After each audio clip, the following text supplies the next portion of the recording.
Hello, welcome back to the HCCTV Student Lounge. This is a show done by HCC students for HCC students to give your opinions in news, entertainment, and what's going on in school. Hi, Caroline. I saw that you really like my hair. You even got one too, right? Yes, today we're matching. Hi, Kyle. We're also joined today by Benjamin, Josh, Andres, Kennard, Vincent, Beth, Diego, and Eric. And we will also be joined by our special guest, Bradley Brooks, who is here to talk about the history of Christmas trees. But first, let's move into our top three news of the week. Now, normally we have our top three news, but this week we are going to talk to Ashley Hope, who has some news about the art car parade. Ashley, how are you doing today? Hello, hi, hello HCC students.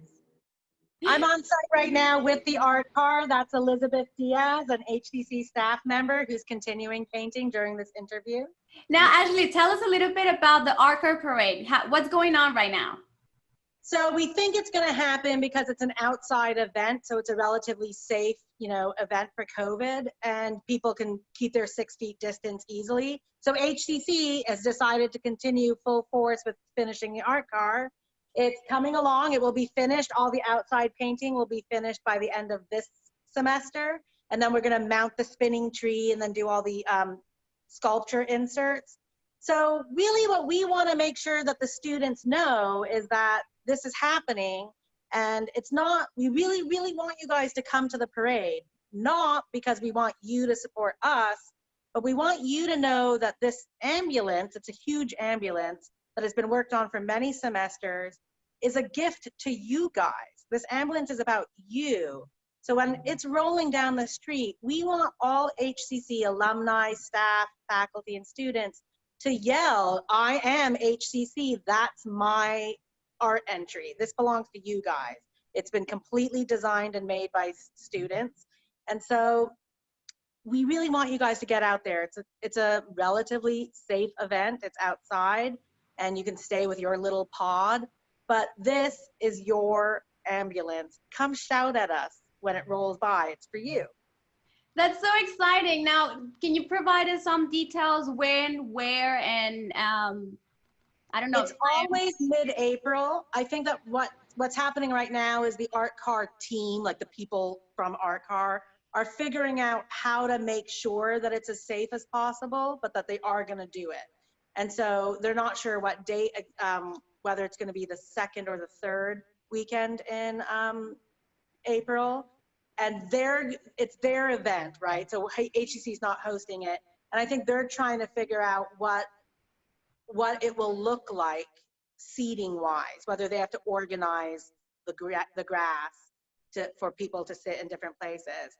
But other than that, it's really a parade. Like, people just go to the parade and decide when they feel safe. And it's mid-April and it should be good. And there'll be lots of cars because they canceled last year. So there's going to be people who have either 2 cars or cars that from last year didn't get to go. So they're going to be double years, right? I still think we're going to win. I think we're the best. Yes, absolutely. Well, I remember that Kyle, I remember you did a video about this car show and it got canceled. Yes.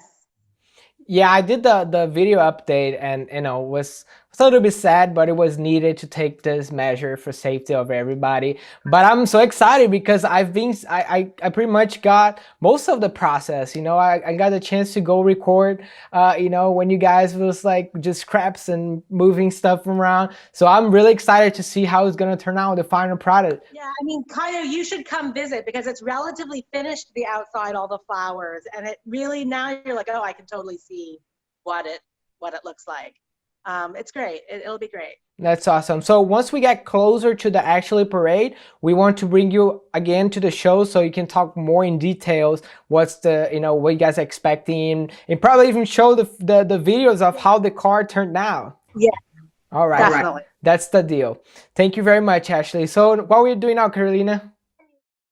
Well, thank you for keeping us updated, Ashley. Now, let's begin our first topic, which makes way to a great discussion.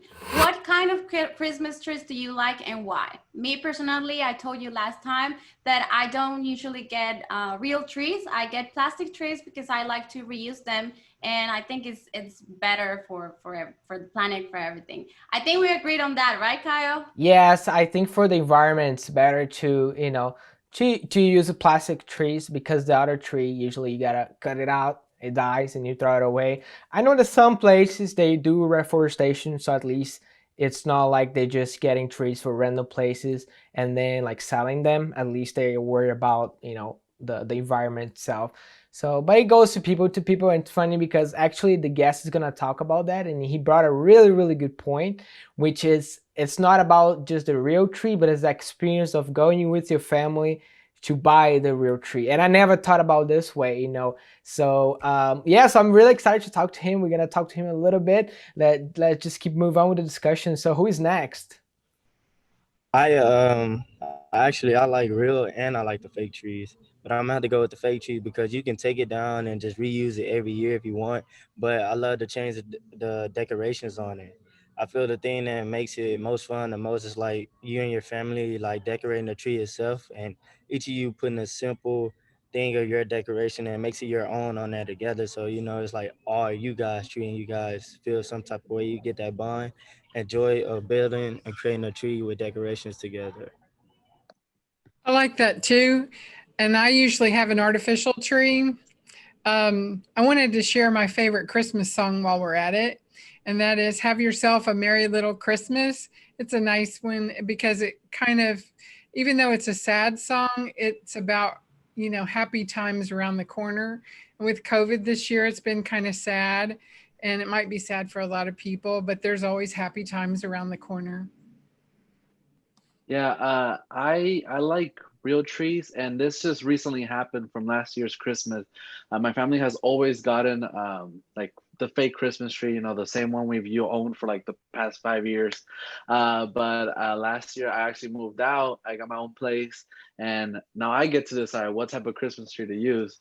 So I was like, I'm gonna finally get the real tree, and man, it's an experience. It really is. You go out to the farms. You get on these like little trailers, or like they pull you and they take you all around the property, and then you say, "Stop! I want that tree," or something like that. And I was looking further into it, and they actually do help with like the part of the sale of the trees.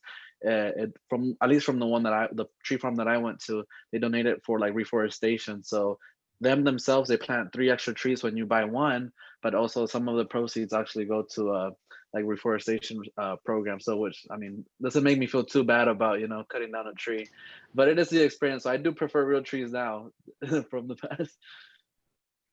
Hello, everyone. I want to talk about safety for Christmas trees. As we all know, this time of year we buy real trees, which is kind of dangerous. There's a very high rise right now in fires on trees. So it can be anywhere from wood or leaf being things on fire. To be very safe. I use an artificial tree or a fake tree. It's more safer. You buy from the store, Home Depot or Lowe's, and there's no requirements for it. Everyone is safe. No one gets hurt. You can decorate it any way you want to, and it's more safer for the kids as well. So in my opinion, I think that we should all try to gravitate toward artificial trees. That's my recommendation to people who are going to be having Christmas trees or in decorations this year. Yes, getting back to traditions. I'm a foreigner, so I'm always learning, and I do want to know what is about, like, how is it? I don't know anything. I haven't heard. So I really want to know from our guests when we get to our guest section, because I have my traditions and they don't really include Santa and the Christmas tree. We have other things, which is like making how Jesus and Maria and they all look, and we have like a small thing. We have a word in Spanish that's called pesebre, and we focus more on that. So everything comes to tradition. So it's so cool to learn new things. And actually, from the real tree, I do like the smell. So that's a good thing from the trees. Yeah, the real one. Now let's move into our next section. Who do you have for today, Caio? So today I have Bradley Brooks, and he's the curator for BAYOU Band Collection. And we're gonna be talking exactly about that. How has the decoration evolved throughout the years? And you know, I don't want to give spoilers, so let's ask. First of all, how are you today? I'm very well, Caio. Thank you for asking me to join you. It's great to be here. I'm thrilled and delighted with your interest in this subject. Yeah, actually, we're really excited about this show. We've been talking about this for so long. So first, can you tell us a little bit about your background? Well, sure. I went to grad school to study early American culture, and I spent my career working in historic house museums. And my first jobs were in Texas, in Galveston and Beaumont. I worked later in Indianapolis, and about 6 years ago came back to Texas to work at BAYOU Bend. And so, as you can imagine, historic house museums are often interested in what they do in around Christmas. And so I've had the experience of having to decorate a lot of historic spaces for the holidays, you might say. Nice, that's interesting. And tell me a little bit, do you know what's the history behind the Christmas tree? Well, it's a very old tradition, and it's difficult to pin down exactly, as you might imagine. There were a number of European cultures that had deep reverence for nature and for trees. And there's very old traditions of using greenery of various kinds to decorate the interior during the darkest period of winter, you know, and this expresses the hope for, you know, the coming spring and for rebirth and for regeneration. So the idea of using something green as a winter decoration is not entirely, there are parts of that that are separate from the Christian celebration of Christmas. What we think of as the Christmas tree has roots in German traditions, particularly the Feast of Adam and Eve, which had been celebrated on the 24th of December. And part of that celebration was what was called a paradise tree, which was the representation of a tree often placed in a representation of a garden, obviously, for Adam and Eve. And then there would have been decorations on that tree that wafers, perhaps, that would have symbolized the wafer of communion. And so in this, you see the merging of the symbolism of the tree, which represents the fall and sin, and the wafers that represent, you know, redemption and salvation, both together in this one item. And in some Germanic traditions also had a sort of a pyramidal structure that was used as a holiday decoration. And by the 1500s, these things were merging together into a tree. And what we think of as the Christmas tree really became, you know, really got a boost in the middle of the 19th century when a Christmas tree was published in Godey's Lady's Book, which was a very popular magazine of the time, and it showed a tree in the British royal household, or it pretended, or it represented a tree that was in use in the British royal household. And so Prince Albert is often credited with bringing the Christmas tree, you know, to England and then transplanting it by means of the printed mass media to America in the mid-19th century. But as I said, the traditions were Germanic from much earlier than that. It simply had this moment of being captured in the popular magazines and widely published in this Godey's Lady's Book. And that image, if you want to go find that, look that up, is an image of a tree on a tabletop. So some people do that still. They get a smaller tree, a much shorter one, and put it on top of a table. And we often see that kind of decoration tree used in the late 19th century, even into the early 20th century. Smaller trees often placed on a tabletop. And when photography became more common, you know, holiday pictures obviously became popular at the same time. People took photographs of their Christmas trees. And we see often that these earlier ones, late 19th century, very early 20th century, the trees tend to be smaller and much less much more sparsely decorated than we're often used to seeing them today. You can go into homes, businesses, shopping locations and see trees that are completely covered with ornaments. And that really was not what one would have expected to see in the 1880s, 90s. But along this whole time period, you know, in the late 19th century, America, the United States, is growing tremendously as an industrial power and as an economic engine. And people have more money to spend on their homes, their interiors, their holidays, their decorations. And the market grows for things to use to ornament the tree. And as you might expect, a lot of the commercial production of Christmas tree decorations and ornaments was in Germany, particularly in Dresden, the manufacturer of ornaments. And they could have been of different kinds. They could have been metal, they could have been paper mache, they could have been paper cutouts.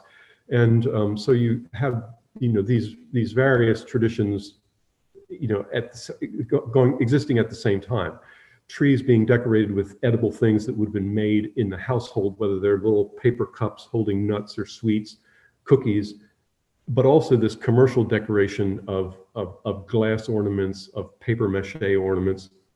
What we are so used to hanging on Christmas trees are ornaments. They're now often shatterproof plastic ornaments, but for many years they were glass. So just one question. So you said they used to put like peanuts. Could you actually eat the ornaments then, or it was just more for like, you know, to make it look pretty? Well, those could have been, you know, there could have been, the treats on the tree were meant to be eaten, and sometimes they would have been eaten, you know, at the end of the Christmas season, which would have been 12th night. I would eat everything. Like, that's actually a really good idea, you know, like I want a snack and then you go to the Christmas tree, you grab something from there. That's a pretty interesting idea. I think I would like to do that. So we're almost running out of time. So I just want to ask you, so decoration has evolved a lot, as you said.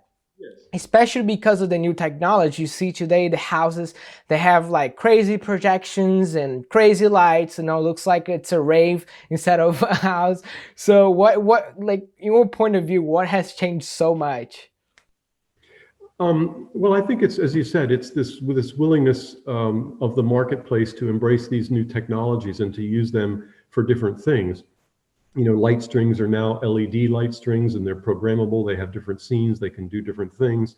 That's relatively new. The plastic ornaments have largely superseded the glass ornaments, and you can go back, you know, through the decades of the 20th century and see, you know, new materials and new products being used as they come on the market. So it's a fluid thing, and it's always changing. You know, people want the Christmas season to be festive. They want it to have light and sparkle and warmth, and, you know, anything that will enhance those qualities, people will be willing to bring to the market. That's interesting. And when we spoke yesterday on the phone, you did mention that in the past they come up with a concept of an interesting Christmas tree. Can you please tell everybody here, what was it? When you look back into you know, popular magazines of the 20th century, there's always ideas for what you might do that's new and different. And there was always, I think, there was always some things that were highly traditional and some things that were new, different, and self-consciously novel sometimes.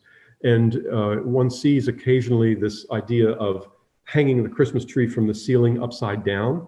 And sometimes that was proposed if you had a very small space. In other words, you didn't have room on the floor to give over to a table or to a tree. Well, then you might take it and suspend it from the ceiling upside down. I've seen it done infrequently. I have done it. It's an eye catcher. People seem to love it. So you might give it a try. And one last question before you leave. Do they actually use real candles on trees? Yeah. It's done rarely now, but it was a very common thing. And it was very easy to buy small pressed metal candle clips that would attach to the tree branches, and then to put kind of like birthday cake candles. That's essentially what they were, very small wax candles. And of course, this is a fire hazard, as you might imagine. And the suggestion was always to have a stick with a wet sponge nearby so that you could dab out, you know, a candle that was burning too low or that was causing a problem. So yes, it was done quite commonly. Well, that was really interesting. I never thought there was so much behind just a Christmas tree, you know? And now every time I look to my Christmas tree, it's like, wow, you have so much history. And I'm probably gonna put some snacks because I really like that idea. And I should have thought about this. It's a great place to hide some chocolates. You know, I know my girlfriend's not gonna be able to find them, so I would just stick some chocolates in there and sometimes grab. And yeah, and thank you very much for being here. Of course, thank you for asking me. It's a pleasure. Thank you so much, Mr. Brooks. Let's move into our next section. But before, I do remember that as we evolved, you used to think that Christmas lights were making your electricity bill go up, and nowadays, like, it doesn't. The LED lights make it for you, and I have to explain my family that we can still get a lot of lights, and it's not going to increase the bill like humongously. So thank you so much, Mr. Brooks. Now let's move into our gaming section. Now, Vincent, what is up in the gaming world?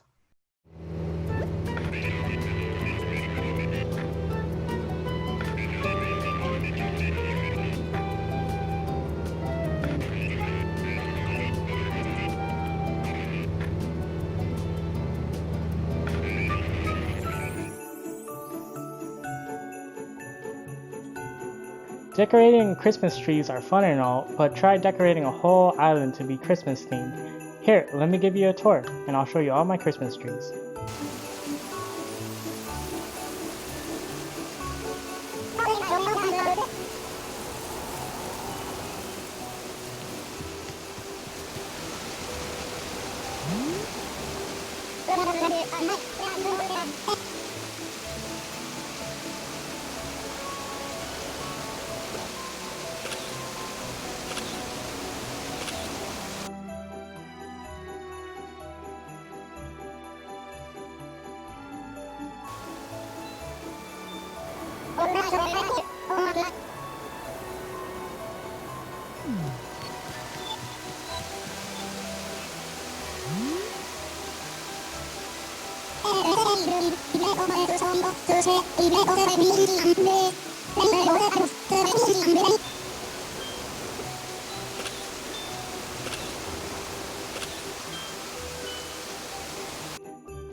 Alright gamers, today is an important day for us because today is the Game Awards. Alright, so the nominees for Game of the Year is Ghost of Tsushima, oh that game's scary, Doom Eternal, a game about shooting demons, and The Last of Us 2, another game about shooting zombies this time. And we have Final Fantasy VII Remake and Hades. Oh, and last on the list is Animal Crossing New Horizon. That's me. Whoa, I'm on there. I'm sure I'll win Game of the Year.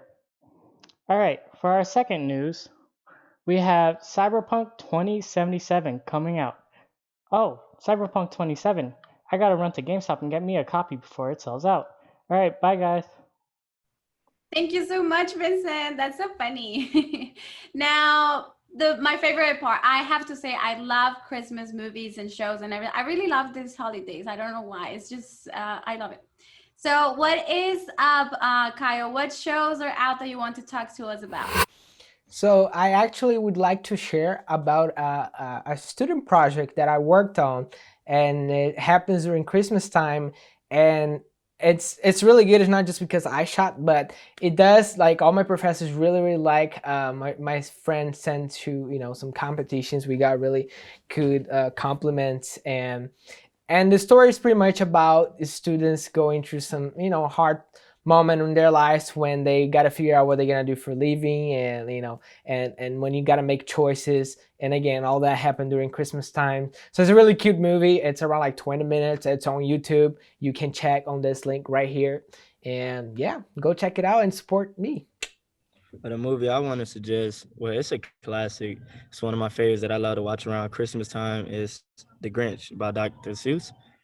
The Grinch is just like it's a very good movie. It gives you an idea of what Christmas is really about because he lives in solitary on his own with him and his dog away from the town called Whoville. And around Christmas time, they always celebrate Christmas really big and do big decorations. And he didn't like it. And he got fed up because he was always by himself and alone on Christmas. So he felt alone and stuck out. So he tried to take away their Christmas spirit and take away all their presents through the night, which that didn't stop them from showing him that you still can have a good time and have your spirit and enjoy with your family. That's and what Christmas is really about. And at the end, a twist turned and they made him be a part of it and he got to be happy again and regain the heart to see what Christmas is really about. So if you didn't see The Grinch before, I suggest you go see it with your family. I want to suggest It's a Wonderful Life. It was a 1946 movie with Jimmy Stewart and Donna Reed. And it got the 1998 best Christmas, or I guess one of the best movies ever made in America. It's a family tradition in our family to watch that every year as soon as it comes on. Some people have copies of it so we can watch it. But the storyline is about this guy named George Bailey, and he's helped everybody else in town. And then one day he's down on his luck. His uncle's accidentally lost all of their money and he's going to have to repay it. And so he's going to lose his business. And the whole town and his brother and everybody come together and save the day and put him back on the map. And it's what, it's about giving. And I think if you watch it, it'll become a family tradition for your family too. Okay, so I want to recommend the movie A Christmas Carol, the one that came out in 2019. This movie came on the FX channel, but it's also on Hulu and Netflix.